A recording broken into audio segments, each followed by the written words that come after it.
Hello नमस्कार, कसे आहात सर्वजण? सर्वांना सर्वप्रथम श्री स्वामी समर्थ आणि ओम नमः शिवाय। आजचा दिवस तुम्हाला खूप छान आनंदाचा व आरोग्यदायी जावो। तर तुम्हाला श्रावण महिन्यामध्ये प्रत्येक एका शुक्रवारी आपण काय करतो, वरदलक्ष्मी व्रत हे करतो आणि हे व्रत जे आहे ते वर्षातून एकदाच येणारं व्रत आहे। तर चला आपण व्रताची माहिती व कथा बघूया। मीही हे व्रत करणार होते उद्याच्या शुक्रवारी, पण उद्या नाही करणार, मी शेवटच्या शुक्रवारी करणार आहे। तर म्हटलं तोपर्यंत शुक्रवार सगळे निघून जातील। तर चला आपणही थोडीशी माहिती मिळालीच आहे तर आपणही तुम्हाला शेअर करूया।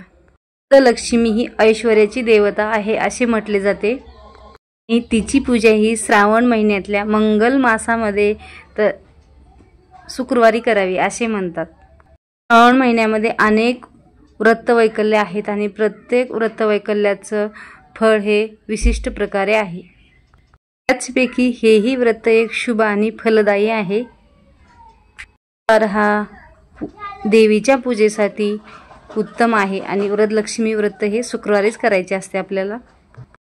आणि त्यामध्ये श्रावण सोमवाराच्या शुक्रवारी केलेलं वरदलक्ष्मी व्रत हे काही पटीने फलदायी असते असं म्हटलं जातं।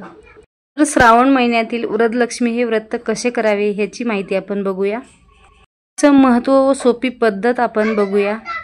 श्रावण महिन्यामध्ये वैभवलक्ष्मी व्रत हे चालू केलेले शुभ मानले गेले आहे। त्याचबरोबर श्रावण महिन्यातील प्रत्येक शुक्रवारी जीवितिकाचं व्रत सुद्धा करतात आणि त्याचबरोबर तिसरं व्रत म्हणजे आहे श्रावण महिन्यातील वरदलक्ष्मी व्रत। व्रत दक्षिण भारतामध्ये कर्नाटकामध्ये आवर्जून तेथील स्त्रिया भावभक्तीने श्रद्धेने करतात, तसेच आपल्या भारतात सुद्धा करतात। देशभरात हे व्रत वेगवेगळ्या नावाने ओळखले जाते आणि लक्ष्मी देवीचे पूजन केले जाते। वरदलक्ष्मी व्रत हे प्रामुख्याने रोगमुक्तीसाठी केले जाते, तर काही भागामध्ये पारंपरिक व्रतामध्ये खंडन पडू नये यासाठी सुद्धा केले जाते। काही जण आपला कुलाचार म्हणून सुद्धा करतात। अनेक भागामध्ये देवीच्या मूर्तीची तसेच विविध प्रकारे फोटोची पूजा केली जाते। त्याचबरोबर मूर्तीची कृती सुद्धा केली जाते। सुंदर साडी नेसवली जाते, श्रंगार केला जातो, विविध प्रकारच्या दागदागिने फुलांनी देवीचा श्रंगार केला जातो। त्याचबरोबर ह्या पूजेमध्ये गणपती बाप्पाचा सुद्धा मान आहे आणि गणपती बाप्पाची आणि आपल्या देवीची पूजा केल्याने आपल्याला वरदहस्त प्राप्त होतो असे म्हणतात, म्हणजे आशीर्वाद मिळतो। सुरुवातीला शुचिर्भूत होऊन आपलं घर स्वच्छ करावे।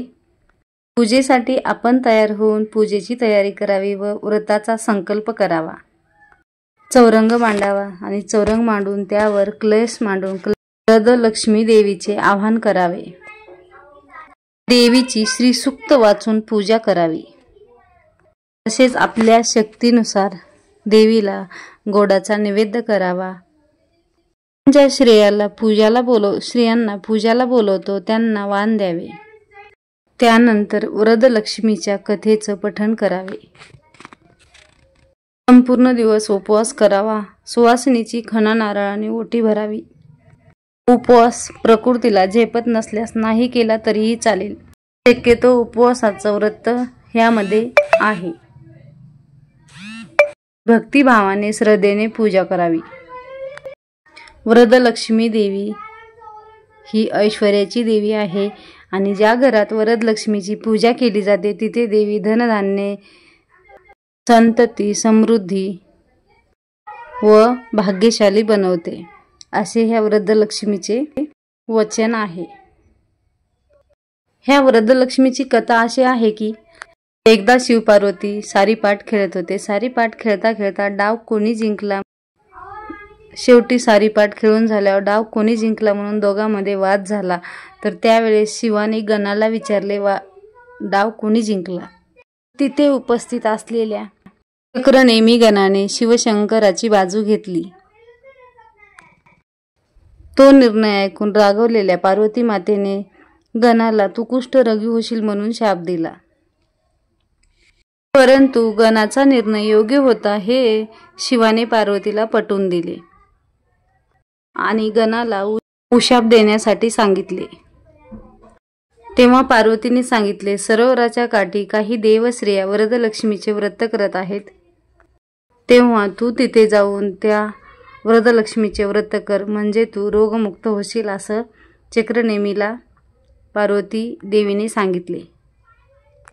त्याप्रमाणे चक्रनेमी गण हा सरोवराच्या काठी जाऊन तिथे करत असलेल्या देवस्त्रियाला ते व्रत विचारून त्याची सर्व माहिती घेऊन त्याने हे व्रत केले आणि व्रताची सांगता झाल्यावर तोही रोगमुक्त झाला।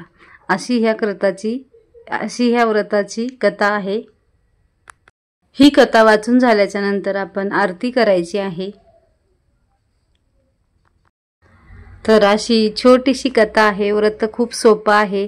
तर कलश भरताना आपल्याला काय करायचे आहे, तर कलश भरताना आपल्याला वरदलक्ष्मी देवीचे आवाहन करायचे आहे आणि नंतर आपल्याला त्यामध्ये